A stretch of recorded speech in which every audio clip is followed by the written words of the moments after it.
India के उड़ीसा राज्य के पुरी में चमत्कार की एक ऐसी कहानी है जिसे समझ पाना साइंस के बस की बात नहीं है। साइंस, ज्योग्राफी, फिजिक्स, केमिस्ट्री और दुनिया के सारे ग्राउंड्स ऑफ बिलीव्स यहाँ सब फेल हो जाते हैं। हिंदू मान्यता में 4 धाम होते हैं: बद्रीनाथ धाम, द्वारकाधीश धाम, रामेश्वरम और जगन्नाथपुरी। और ये कहानी है जगन्नाथपुरी की, जहाँ पे आज भी श्री कृष्ण का वास्तविक दिल धड़कता है। इस मंदिर के कुछ ऐसे रहस्य हैं जिनके बारे में सुनकर किसी के भी होश उड़ जाएंगे। वेस्टर्न कल्चर फॉलो करते करते हम एक ऐसे मोड़ पे तो आ चुके हैं जहाँ लोग भगवान के होने ना होने पे सवाल उठाने लगे हैं। पर यही सवाल अब मैं आपसे इस वीडियो के बाद पूछूंगी। आइए देखते हैं।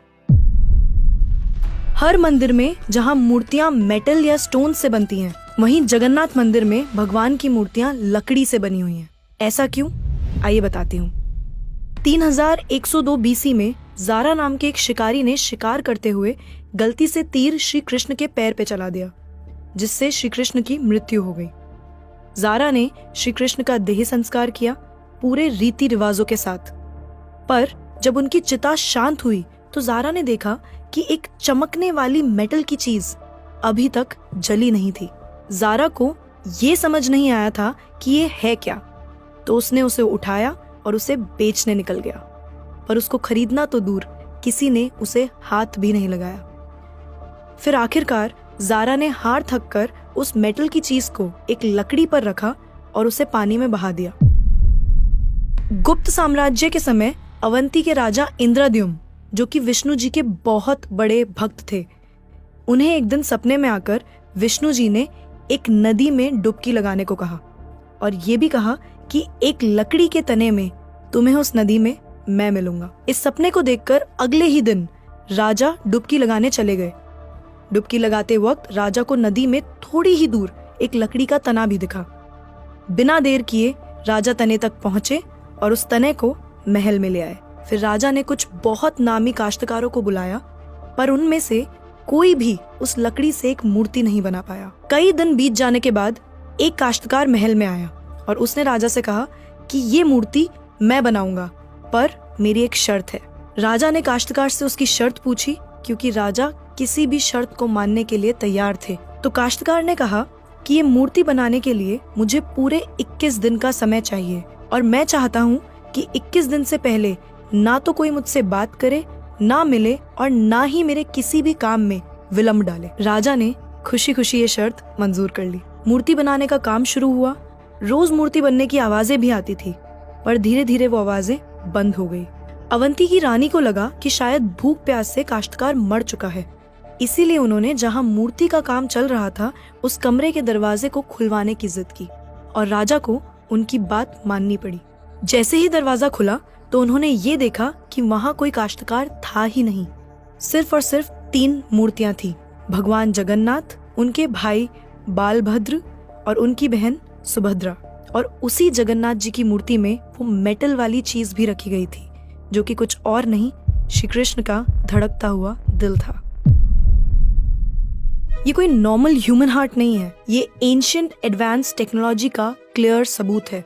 ये हार्ट एनर्जी ट्रांसमिट करता है और हम सब ने ये तो पढ़ा ही है that stones and metals are good conductors of electricity and wood is a bad conductor of electricity. इसीलिए idols in the Jagannath temple are made up of wood. सिर्फ यही नहीं, हर 12 साल में एक बार भगवान की नई मूर्ति स्थापित की जाती है और भगवान के दिल को उस मूर्ति में शिफ्ट किया जाता है।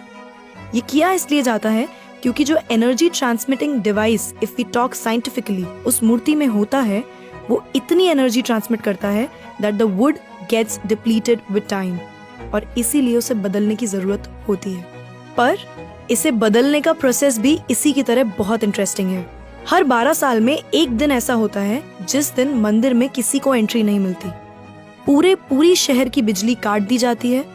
मंदिर के मेन पंडित की आंखों पे पट्टी और हाथों में बड़े और मोटे ग्लव्स पहनाए जाते हैं और 100% अंधेरे में इस दिल को निकालकर नई मूर्ति में फिर से स्थापित किया जाता है।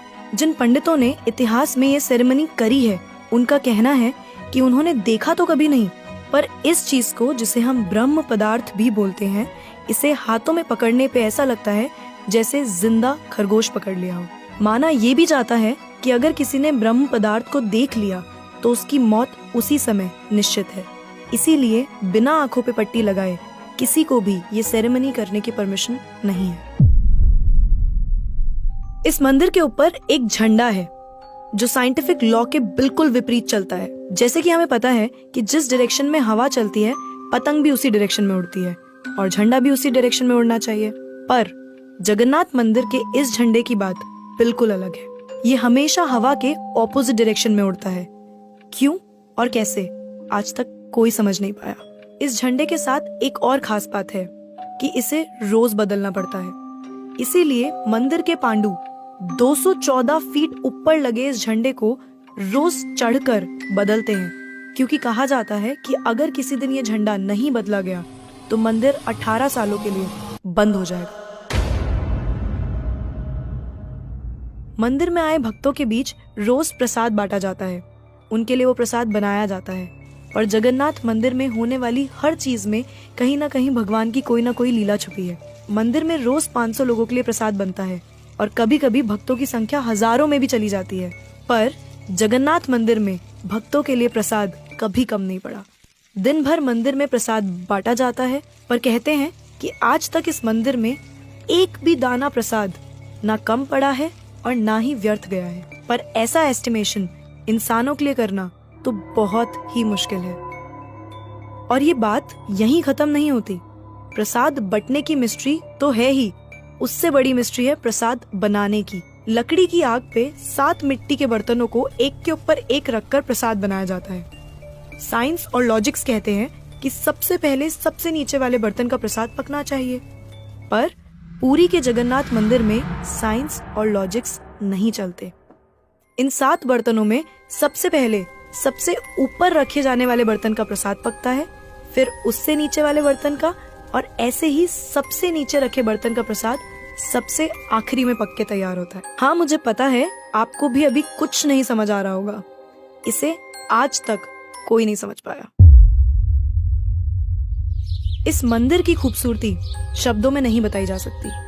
इतना बड़ा मंदिर इतने सालों पहले बिना किसी टेक्नोलॉजी के कैसे बनाया होगा। पर क्या आपको पता है 214 फीट के इस मंदिर की डोम की परछाई आज तक कभी बनी ही नहीं। Are you shocked? You must be, but it is true. Jagannath Puri temple के डोम्स की शैडो बनती ही नहीं है कभी भी, at any time of the day. और हमारी फेवरेट साइंस इस बात का भी लॉजिक नहीं ढूंढ पाई। The mystery is not over here. जैसा कि हमें पता है कि कुछ buildings, architectures and areas no fly zones होते हैं, मतलब वहां ड्रोन्स, एयरप्लेन्स या कोई भी मैन मेड फ्लाइंग ऑब्जेक्ट पहुंचाने की या उड़ाने की परमिशन नहीं है। पर पक्षियों को तो हम नहीं रोक सकते, उन्हें समझाना तो बहुत मुश्किल है ना। पर अगर हम जगन्नाथ टेम्पल की बात करें तो वहाँ पे ऐसा कुछ है जो शायद पक्षियों को पता है और हमें नहीं, क्योंकि इस मंदिर के ऊपर कोई भी ड्रोन, कोई भी एयरप्लेन या कोई भी पक्षी कभी उड़ता ही नहीं। आपने देखा होगा ना मंदिर के डोम्स पे या बड़ी बड़ी बिल्डिंग्स पे बर्ड्स को बैठे हुए। कभी जगन्नाथपुरी जाएंगे तो देखिएगा that birds don't rest on the roof of Jagannath temple. आप कभी भी किसी भी पक्षी को जगन्नाथ टेम्पल की छत पे या उसके डोम्स पे बैठा हुआ नहीं देखेंगे। पर कंफ्यूज करने वाली बात ये है कि कैसे एक बेजुबान पक्षी ये जानता है कि इस मंदिर के ऊपर से उड़कर नहीं जाना। All of these things sound so exciting. Sudarshan चक्र, ये नाम तो आपने सुना ही होगा। सुदर्शन चक्र भगवान विष्णु का अस्त्र है। ये अधर्म का विनाश करता है। जगन्नाथ मंदिर के टॉप पे एक सुदर्शन चक्र है और उसे आप जिस भी डायरेक्शन से देखोगे उसकी फेसिंग आप ही की तरफ होगी। भगवान जगन्नाथ, जिनके नाम का मतलब ही जगत के नाथ हैं, इनके मंदिर में लाखों श्रद्धालु अपनी आस्था और प्यार भगवान के लिए लेकर आते हैं। पर इस मंदिर में सिर्फ हिंदुओं को दर्शन करने की अनुमति है। किसी भी और धर्म के इंसान को दर्शन बाहर से ही करवाए जाते हैं और दर्शन करवाकर भेज दिया जाता है। जैसे कि हमारी ex prime minister Indira Gandhi ji, वो भी जगन्नाथपुरी गई थी दर्शन करने, पर क्योंकि वो फारसी हैं और हिंदू नहीं और उन्हें उनका सरनेम फिरोज गांधी से मिला है, इसीलिए इंदिरा गांधी को भी दर्शन करने की अनुमति नहीं दी गई।